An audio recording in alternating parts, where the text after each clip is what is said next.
You're listening to the Huddle Up Podcast with Chad Jensen and Zach Kelberman. Join Broncos Country's deep divers at milehighhuddle.com and sound off. And now it's time to drop some knowledge.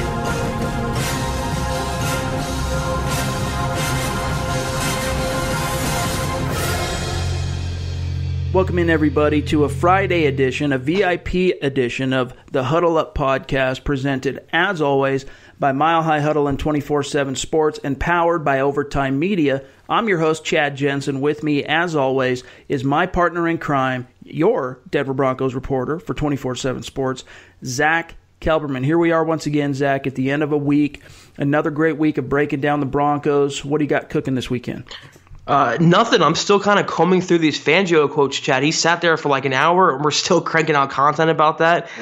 There's a lot more that I want to get into. I know it's kind of a nerdy thing to say, but I want to break down some film for the draft. A lot of prospects I haven't seen yet. A lot of different positions I haven't looked at yet. So that's my weekend pretty much. So it doesn't sound like a lot of fun. Hey, man, that's what we do. You know, it's football. It's Broncos 24/7. There's a reason why it's called 24/7 Sports. That's right. We got to toe the line.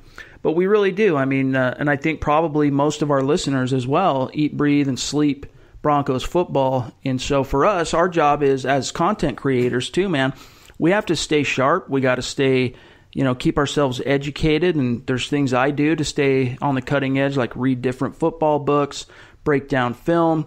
There's different resources that are out there to better help you understand what you're seeing on the football field too.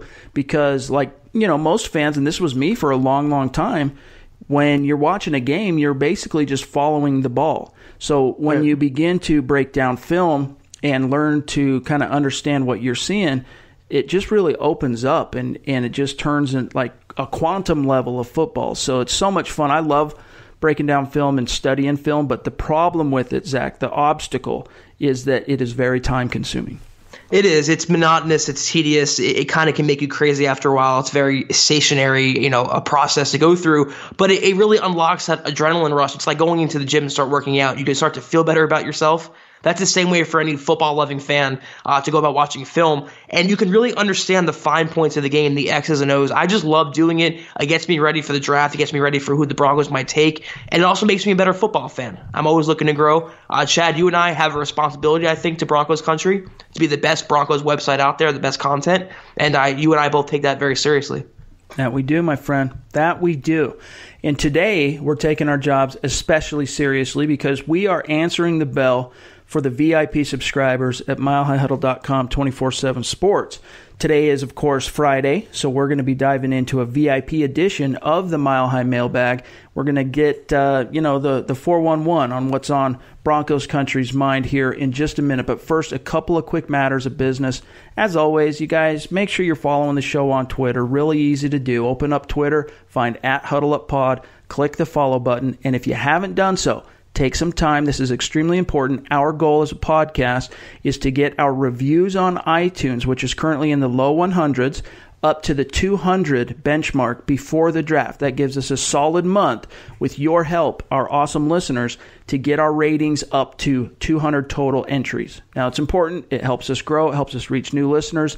iTunes, as it relates to the rankings and competing with other podcasts in our realm, it's very important. So if you haven't done that, you listen to the show on a regular or semi-regular basis, and you haven't taken time to leave a creative review on iTunes, please just take a second. It doesn't take long. Leave a few sentences, some feedback, some thoughts, what you think of the podcast. Give us a 5-star rating.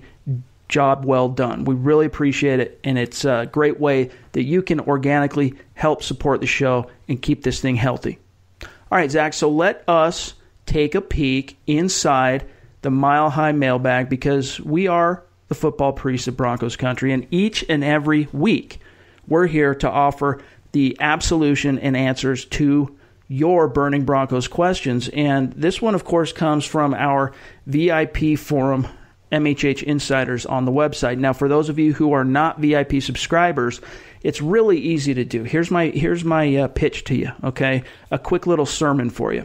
You go to the website, you find the green banner, subscribe, click it. You got two options. You can either subscribe at an annual basis or as a monthly subscriber, just go month to month. Whichever one is totally cool. You get a little bit of a break price-wise if you go annual, just like most subscriptions, but it's up to you. Doesn't make a difference to me. I appreciate your support. Zach does as well at any level. But from there, what happens is you get access to 100% of the website, and that includes all of our Broncos film breakdowns, our upcoming film breakdowns on the draft class, and also some of the key prospects that are going to be there at Pick 10. Gets you access to the VIP and staff-only forum, which is MHH Insiders. That's where you get to engage with each and every one of our staff members, ask the experts the questions, whether it's draft, whether it's buzz on the Broncos, what they're thinking, etc. That's your access point, and that's only for VIPs, and that's also where we put out a call each and every week for the Friday mailbag. So you look for that if you subscribe. Make yourself known, start engaging in the conversations that take place in the forum, and then look for that post that either myself or Zach will put up once a week calling for questions for the Friday mailbag. So that's how you get access to this, and it's really easy to do. Another great way to help keep this thing alive and keep us, give us the opportunity to continue to bring you this content, including the podcast, on a daily basis. All right, so Zach, let's take a look at the first question here from Arctic Bronco. 2 months he's going on being a VIP subscriber. Question is, should the Broncos prioritize drafting a guard or interior offensive lineman over that of a tight end? The scenario seems that the two who are available are very close on their draft board. I'm not sure exactly what he means by that second comment there, but should the Broncos prioritize drafting a guard or an interior lineman over a tight end? I think all things being equal is what he's saying, and it's kind of a loaded question. In my mind, if it comes down to, let's say, Hawkinson versus Jonah Williams, I'm taking Hawkinson. I think I would trust Munchak's guidance with the younger players over Wade Harmon, the new tight end coach. And I would think a tight end is a more immediate need right now. They need to add to that group because they have nothing but injury-prone players at the position right now.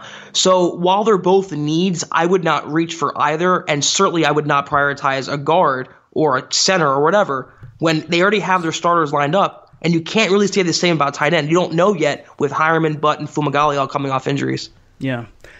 I would be, well, first of all, I'm still pining for a quarterback at 10. I'm hoping one of the top three are there.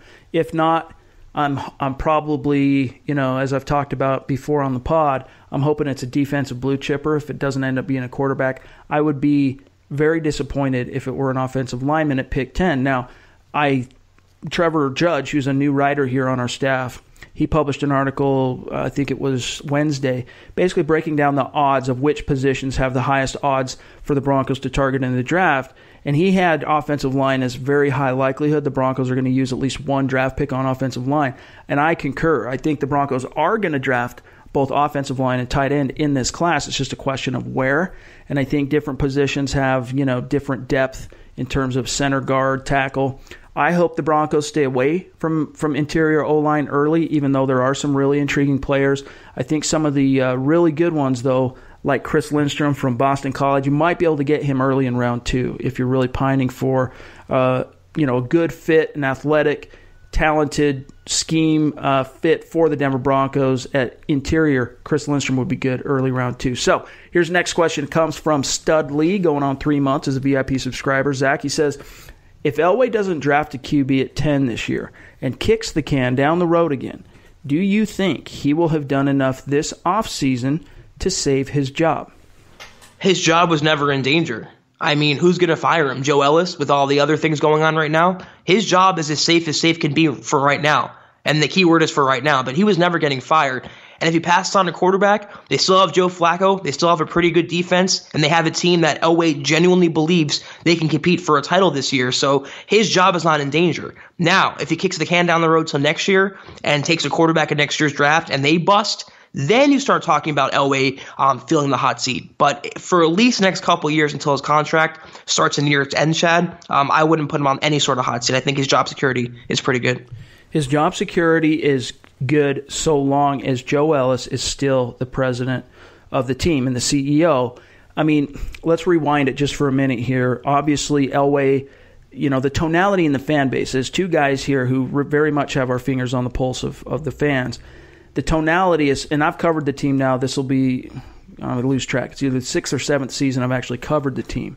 And it went from John Elway can do no wrong to the last 2 years, on the heels of that, probably about a 50-50 split. Just for example, there was an article published, that Bob Morris published on Thursday that was comparing, and this is a great read for any of you listening right now, go check it out when you're done listening to the pod, but comparing the draft resumes, grading John Elway versus Bill Belichick.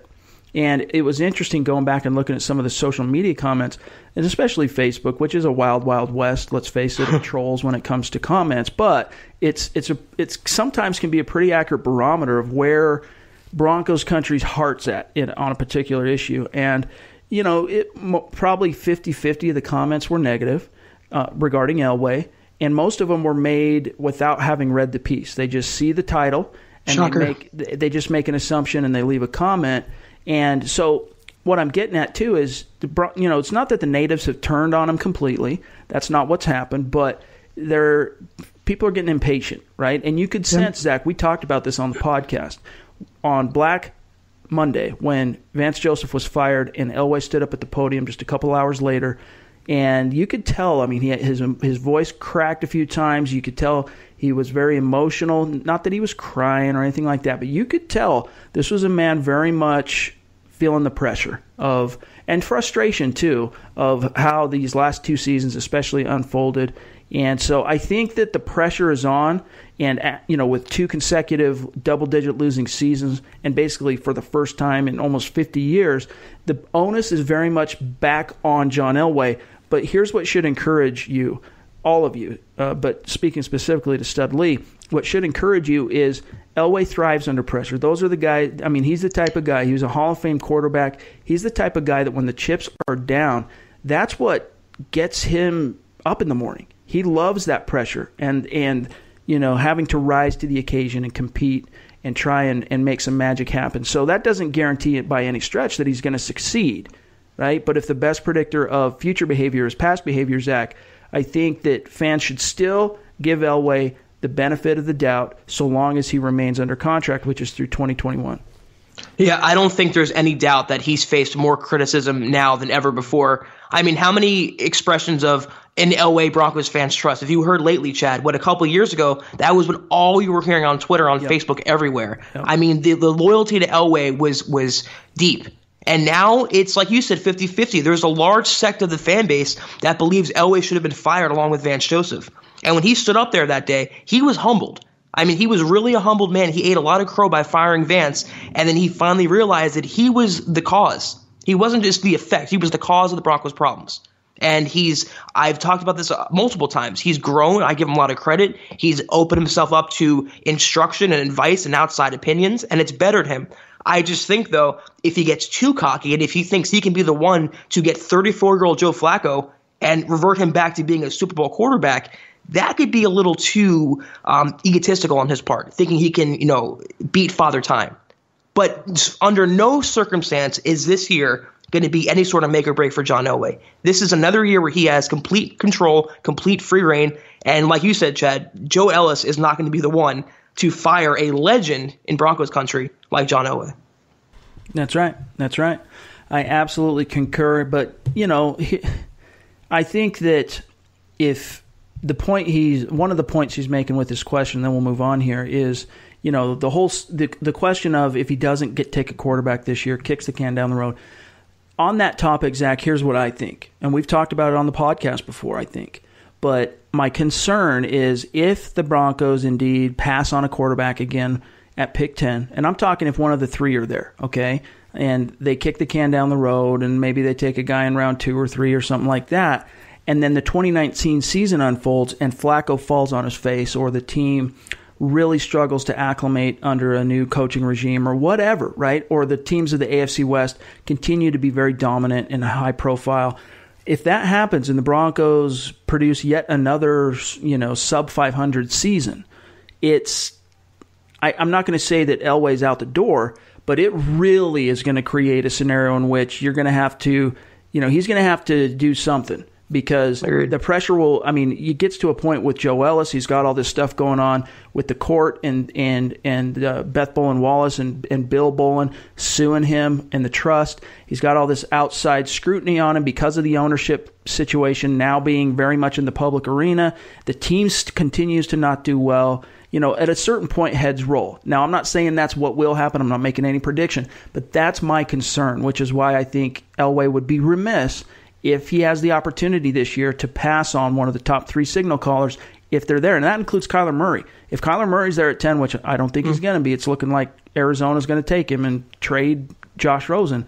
But I don't care which one of those 3, get one of them, Zach. And let the fans know you're not just obsessed with winning now, you're also thinking about the future.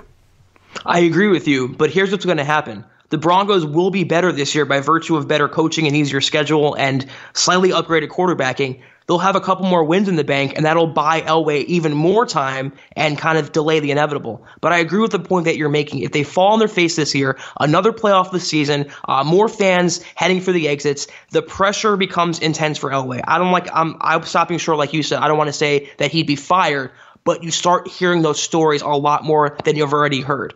I just think if they have another playoff this season, then the spotlight becomes intense. But for now, he could do no wrong still. All right, next question comes from Paul 826. He's going on 3 months as a VIP subscriber. He says, I'm thinking a trade down from 10 is our best option. Zach, now, I wouldn't be opposed to a trade down from 10 if one of the top 3 quarterbacks is no longer on the board. Right, I'm with you. I think if the Broncos in that doomsday scenario, that trickle highlighted on the last pod or so, if that unfolded, then I would explore that. And I think Elway will, based on the comments that he made about the quarterbacks. But my personal preference is to stay put. You're pretty much, like I've been saying, guaranteed to land some sort of blue chipper, either on offense or defense. So if I had my druthers, I would not trade down. Only in the most extreme circumstance, if all the players were off the board, then you might want to recoup some capital. But let me just say, if they do move back in round 1, do not be surprised if they trade back up or move back up in round 2. And to add to a question that we touched on before, an offensive lineman who I would not be surprised if ruled out for a trade is Dalton Reisner. Maybe move up from the second round back up into the first. So that's another option there. But yeah, I would stay put if I had my choice. Next one here comes from Jedi Joshua, 58, going on 3 months as a VIP. Great listener of the show, very active also on the forums and also on social media. Joshua says, you guys, every single one has been killing it this offseason. Super glad to be part of the knowledge drop and going down. Appreciate you. Question I got today is, do you think Sua Cravens is going to move to linebacker? Is he going to even make the team, or is he going to be a rapper? Because we all had high hopes for him, and he has talent and a great chance with Fangio not watching last year's tape of the team and wanting to form his own opinions. I would hate to see this shot wasted. I don't know, is Sua Cravens is he trying to be in the rap game as an MC or something? I was going to say, does he have a mixtape out? I don't know about. Yeah. Is he in Le'Veon Bell's group? I don't know. The NFL Migos? Beasley. Yeah, right. In terms of Cravens, I think he'll have an outside chance. Fangio said at the Combine that he wants to see what he can do, and he wants to see what the players from last year can do in his system.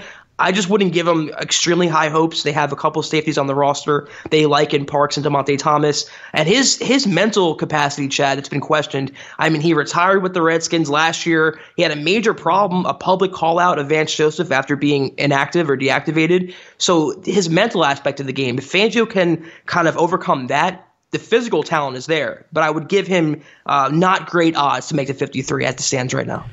When Wesley Woodyard made the team as an undrafted rookie, I think it was back in 2008. He was under 230 pounds as a linebacker. Okay, now that was when Denver was rocking a 4-3, and he was a weak side guy that hardly ever had to contend with offensive linemen inside the box, so to speak. He was always on the edge.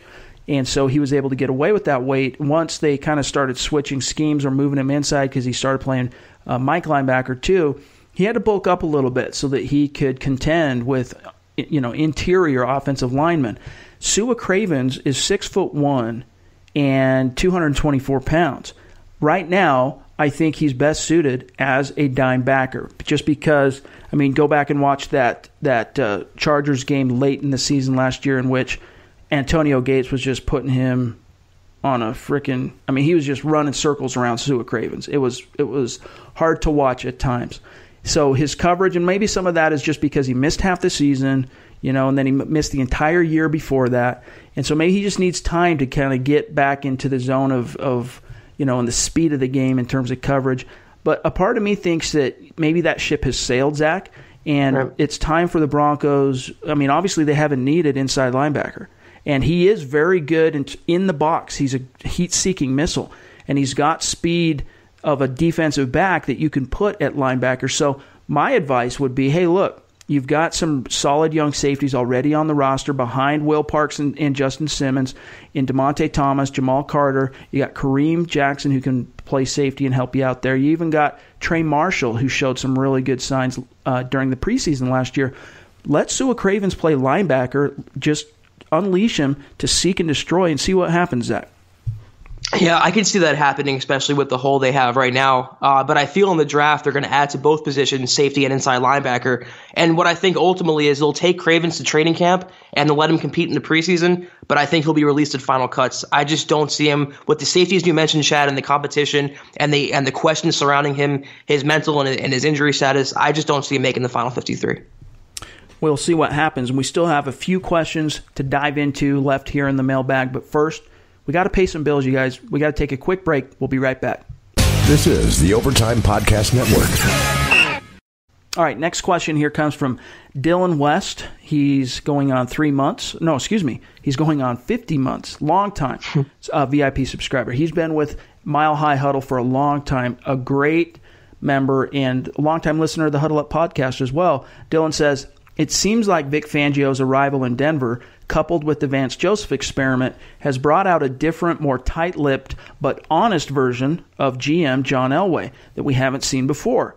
What do you guys think about how Elway has carried himself this offseason, and what does that mean for this season and the rest of his tenure? And here's one observation I want to make before I serve this over to you, Zach, is we've talked about it on the show before, but Elway in years past, most of the time by this point in the pre-draft season, we have a pretty good beat on what they're going to do in the draft and what their focus is in the draft, at least in the first round.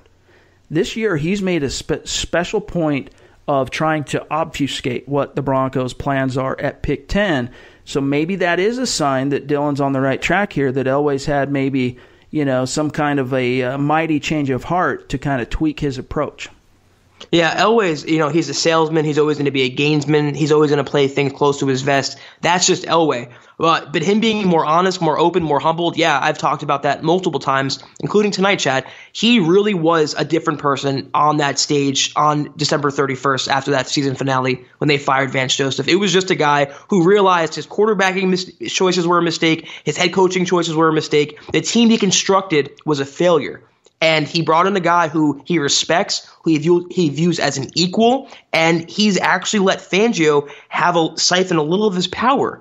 And it's really made the whole dynamic better, more free-flowing, creative, just more evolving. It's one word that Elway used, more evolution in today's NFL. It's brought the Broncos back up to speed and made them more prominent on paper right now. So, yeah, he is more honest. He'll always be more tight-lipped. But from what we can glean so far, Fangio has had a tremendous impact on Elway, and it's going to make him a better GM, and by product, the Broncos a better team. Speaking to the last part of Dylan's question there about what does it mean for this season and the rest of his tenure, I think, Zach, that John Elway is seeking that lightning rod of kicking and screaming, that spirit of kicking and screaming that was frankly lost in Denver after Gary Kubiak resigned. And, he had to, Elway, kind of balance his burning desire for kicking and screaming with also the knowledge that he's taken on a young rookie head coach with no quarterback, and the Broncos were in kind of a mini rebuild, even though they never really faced that topic publicly. So he's trying to balance these two things. That's all out the door now. It's all the way back to kicking and screaming with Vic Fangio.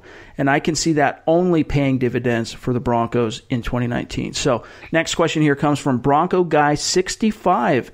This is a guy I'm not that familiar with. He's been a VIP subscriber 5 months. Bronco Guy, let me tell you this. Oh, and it looks like his name is Chad.